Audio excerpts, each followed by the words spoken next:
یہ جو نا اس کی مسٹری تیاری کی جب جو صورتحال پہلے دن تھی وہ صورتحال آج بھی وہی ہے. کیا وہ طیارہ کسی ٹیکنیکل خرابی سے گرا, لیکن یہ کہ جب وہاں چیک ہوا آفٹر آرمی کے اتنے بڑے بڑے جرنیل وہاں تھے تو سیکورٹی کلیئرنس ہوئی, سارا کچھ ہوا جیسے کہ ہم نے بتایا گیا. آپ نے مینگو کی پیٹیوں کا ذکر کیا, ایسا کوئی ایویڈنس نہیں سامنے آیا. تو عام طور پہ لوگوں نے یا وہاں جو تحقیقات کر رہے تھے انہوں نے یہی خیال ظاہر کیا کہ اس کو کسی نے یا کسی دشمن ملک سے یا نیچے سے ہٹ کیا ہے. لیکن افسوس کہ یہاں لیاقت علی خان کا مرڈر ہو یا کوئی اور ہو, وہ ایویڈنس نہیں آتی, اس کے بارے میں تحقیقاتی رپورٹ سامنے نہیں آتی. آپ کو پتہ ہے حمود الرحمان کمیشن بھی کب آیا, کتنے سالوں بعد اس کو چھاپا گیا. تو اس کے بارے میں بھی کوئی اتھینٹک رپورٹ کبھی نہ آئی تھی, نہ میرا خیال آئے گی. تو صورتحال یہ کہ ہمایوں جو اختر عبد الرحمان ان کے صاحبزادے ہمایوں, وہ میرے پاس جنگ کے دفتر آتے رہے اور لوگ بھی آتے رہے کہ آپ نے وہاں کیا دیکھا. وہ ایک تھرس تھی کہ ہمیں پتہ چلے کہ ہمارا فادر ان کی ڈیتھ کیسے ہوئی ہے. یعنی اس کا مطلب کہ کوئی ایجنسی کی طرف سے وہ بھی مطمئن نہیں ہوئے تھے. وہ وہاں بے شمار ایجنسیز تھی. تو اب ایک سوال یہ ہے کہ پہلے آیا کہ جی یہ امریکن کا ایجنڈا ختم ہو گیا تھا, شاید امریکن نے کچھ کیا ہو. اور ایک یہ بھی بتایا گیا وہاں کہ ضیاء الحق جو وہاں کو الخالد ٹینکوں کا وہ معائنہ کرنے وہاں گئے تھے, اور انہوں نے وہاں امریکی سفیر رافیل کو اس لیے ساتھ لیا کہ انہیں خدشہ تھا کہ افغان ایجنڈا ختم ہونے کے بعد کہیں امریکہ میرا چیپٹر کلوز نہ کر دے. اس لیے وہ اس کو فورسفلی لے کے گئے تھے. لوگوں نے یہ بھی بتایا کہ جب بہالپور ایئرپورٹ سے وہ بیٹھ رہے تھے تو وہاں بھی رابن رافیل دوسرے جہاز پہ جا رہے تھے. انہوں نے بازو پکڑ کے اپنے ساتھ جہاز میں بڑھایا ان کو. خیر ان کا مائنڈ یہ ہوگا کہ امریکن امبیسڈر ساتھ ہو تو شاید جو طاقتیں ان کو ہٹانی چاہ رہی ہیں وہ نہ کریں. لیکن آپ کو پتہ ہے کہ جب کوئی طاقتور لوگ ہوں, طاقت جہاں ہو, جو طاقت کا مرکز جہاں ہو, تو وہ اس کے دل میں کوئی رحم دلی نہیں ہوتی, وہ اپنا رخ خود مقرر کرتا ہے. بابا جی آپ یہ دیکھیے کہ کیا وہاں کسی قسم کی کوئی پروٹوکول کی کمی یا ایس او پیز کی کمی, سیکیورٹی ایس او پیز کی کمی تو دیکھنے میں نہیں آئی. ایسا تو کوئی خدشہ وہاں ظاہر نہیں کیا گیا تھا کرائم سین پہ. جی بہالپور ایئرپورٹ, جی نہیں بہالپور ایئرپورٹ تو نہیں پروٹوکول کی کمی کیسے آ سکتی ہے, جب کہ آپ کو پتہ ہے ضیاء الحق صاحب کا کتنا عروج تھا اور ان کی کتنی سیکورٹی تھی. مجھے آج بھی یاد ہے کہ لاہور میں ایک جگہ وہ گورنر ہاؤس کے پیچھے ان کی کہیں گاڑی تھی اور آگے زو کے قریب ایک موٹر بائک نے سڑک کراس کی تھی. پوری لاہور کی ٹریفک پولیس سسپینڈ ہو گئی تھی, اتنی سیکورٹی تھی ان کی. تو کیسے پروٹوکول میں کمی آ سکتی ہے؟ جب تک وہ زندہ تھے وہ ایک طاقتور مضبوط ترین انسان تھے. تو میں نے میرا خیال جو بات کی ہے اس کے اندر ہی میرا جواب موجود ہے جو میں نے کہا ہے. جو طاقتور ملک ہیں یہاں ہمیں غور کرنا پڑے گا کہ ضیاء الحق جب آئے ان کا ایجنڈا کیا تھا, ان کو اقتدار میں کیوں لایا گیا, بھٹو کا عدالتی قتل کیوں کیا گیا, ضیاء الحق کس نمبر پہ تھے, ان کو کس لیے کس طرح اوپر اٹھا کے لایا گیا, چوتھے پانچویں نمبر پہ تھے تو لایا گیا. ان کا یہ تھا کہ افغان جنگ میں ہم نے جانا تھا سوویت یونین کے خلاف, تو اس میں انہیں چاہیے تھا, تو ضیاء الحق نے اس پہ کیا. اب جب سوویت یونین ٹوٹ گیا تو اس کے بعد افغان گروپ آپس میں لڑنا شروع ہو گئے. یہ بڑی اہم بات, غور کرنے کی بات ہے یہ. تو جب اب ضیاء الحق کو یہ ایج حاصل تھا کہ وہ تمام افغان گروپوں کے ساتھ ان کا بہت وہ ان کو مانتے تھے, اچھا لائسن تھا, کیونکہ وہ ان کے ذریعے یا ان کے ساتھیوں کے ذریعے وہاں فنڈ تقسیم ہوتے گروپوں میں جو جنگ میں استعمال ہوتے, ان کے ذریعے ویپن ہوتا. اس کے بعد کہا یہ جاتا ہے کہ جو سپر پاور جس نے اس پہ ان کو مقرر کیا تھا تو وہ ان کو ایک خطرہ سمجھنا شروع ہو گئی تھی ضیاء الحق کو، کہ اگر یہ اخوان گروپوں کے ساتھ ہوئے تو وہ گروپ جو آپس میں لڑ کے اسلحہ اپنے پر ضائع کر رہے ہیں، یہ ان کو واحد آدمی ہے جس کی وہ بات مانیں گے. تو بہت سارے لوگ یہ کہتے ہیں کہ شاید اسی لیے کہ وہ پاکستان کو اس طرح مضبوط طاقتور ملک نہیں دیکھنا چاہتے تھے آفٹر ضیاوی، تو اس لیے شاید ان کو ہٹا دیا گیا راستے میں. بابا چشتی صاحب یہ فرمائیے گا کہ اس وقت کچھ اداروں نے، پولیس نے، ایف آئی اے نے یا ہماری ایجنسیز نے کوئی ایسی تحقیقات تو کی ہوں گی، اور بظاہر کیا وجہ اس کی سامنے آئی تھی؟ بظاہر جو صورتحال ایسی کوئی فائنل فائنڈنگ نہیں آئی، اسی لیے میں نے حمود الرحمان کمیشن کا رپورٹ کا ذکر کیا نا، کہ ایسی اہم حادثات کی تحقیقات ہونی چاہیے اور اس کی رپورٹ پبلک ہونی چاہیے، لیکن ایسا ہرگز نہیں ہوا.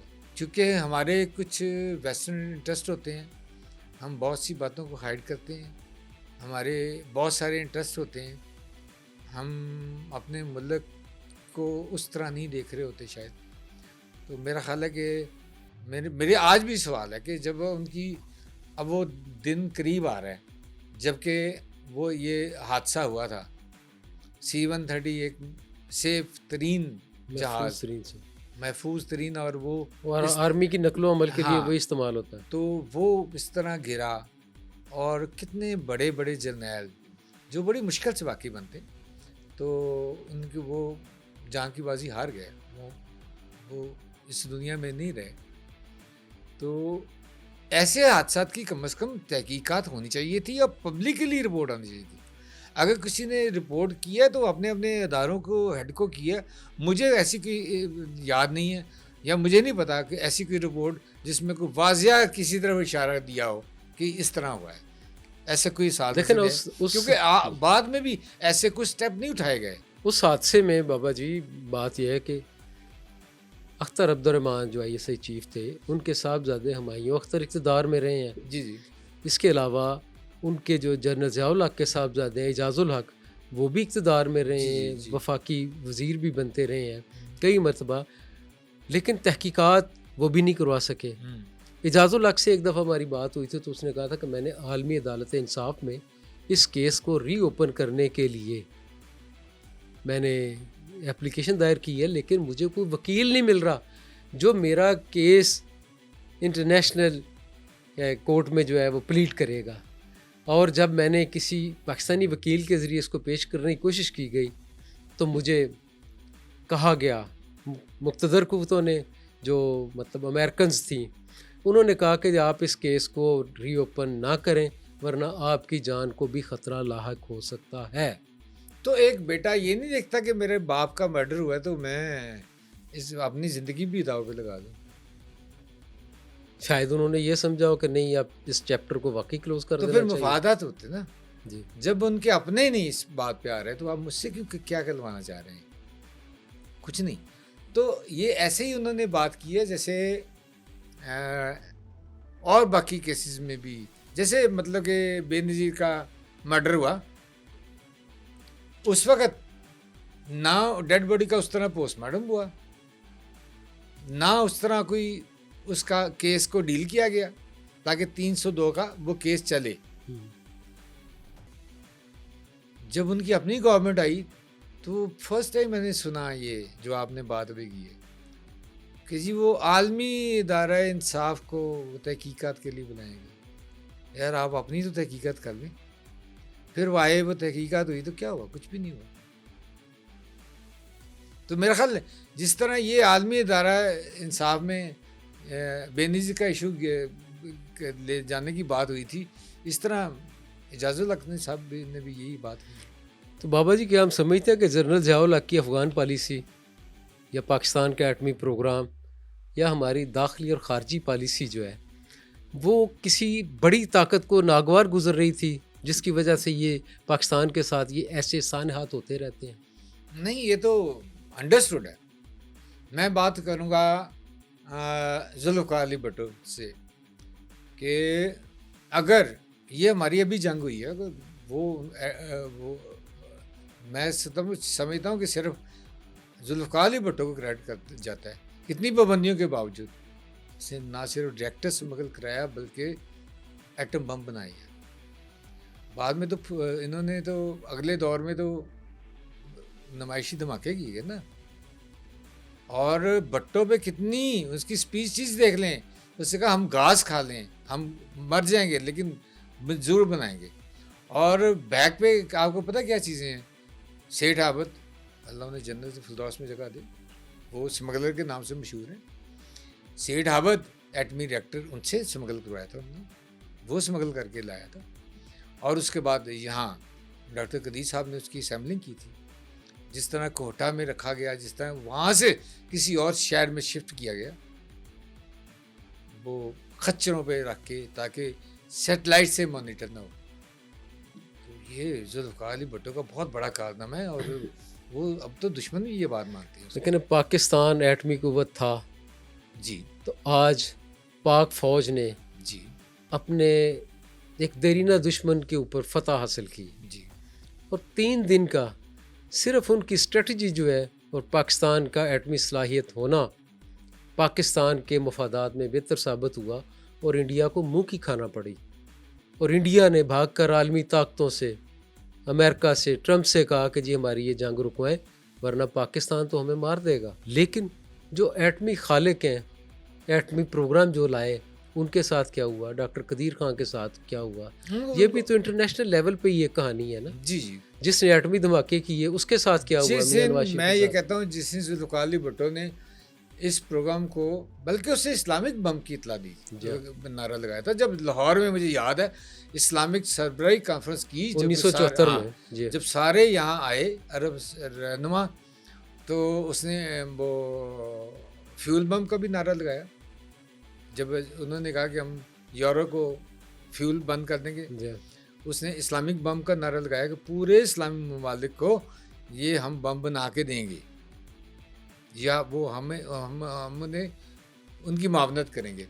تو میرا خیال اسی دن اس کی ڈیتھ کا فیصلہ ہو گیا تھا، اور ایک پرانے کیس میں جو اس میں کچھ بھی نہیں تھا، جس میں بعد میں اس کو جوڈیشل مرڈر قرار بھی دیا گیا۔ اور آج کی عدالتوں نے گزشتہ سال ہی اسے وہاں سے جو ہے نا جی اب یہ ڈکلیئر بھی کیا کہ وہ غلط تھا۔ مجھے آج بھی یاد ہے کہ لاہور ہائی کورٹ میں جب وہ پیش ہوتے، ذوالفقار علی بھٹو بہت سوٹڈ بوٹڈ ویل ڈریس ہو کے جیل سے آنے کے بعد بھی، تو مولوی مشتاق صاحب ان کا تمسخر اڑا رہے ہوتے تھے کہ دیکھیں آپ کہتے ہیں میں پریشان ہوں، فلاں ہوں، اتنے یہ کیسے کلر کا سوٹ پہنا ہوا ہے، آپ نے تو بڑے فریش لگ رہے ہیں، آپ تو لگتا ہے اے سی سے اٹھ کے آ رہے ہیں، اس طرح کے جملے ہوتے ہیں۔ کیس کہاں چلا ہے؟ کچھ بھی نہیں چلا۔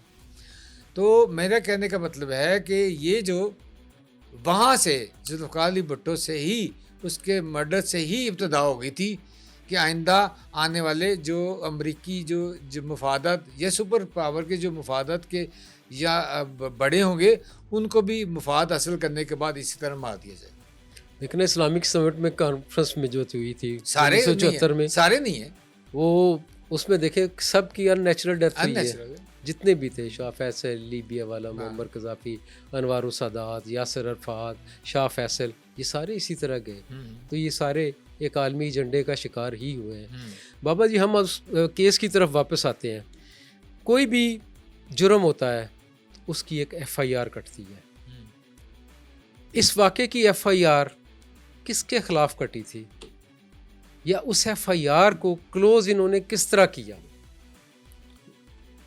اس کو ایک حادثہ جب ہو تو پولیس جو نا حادثے کی 174 کے تحت کارروائی کرتی ہے، اور اس کے بعد اس کارروائی کے نتیجے میں اگر کوئی بات سامنے آئے تو فردر کارروائی بڑھائی جاتی ہے۔ میرا ذاتی رائے یہ کہ انہوں نے 174 کی کارروائی کرنے کے بعد فردر تحقیقات ہی نہیں کی، اس کو کلوز کر دیا۔ ایف آئی آر تو بعد کی بات ہوتی ہے۔ آپ نے بہت اچھا پوائنٹ اٹھایا کہ جب اتنا بڑا سانحہ حادثہ ہو گیا، اس کی باقاعدہ ایف آئی آر لانچ ہونی چاہیے تھی، لیکن کون کراتا؟ اس کیس کا مدعی کون تھا؟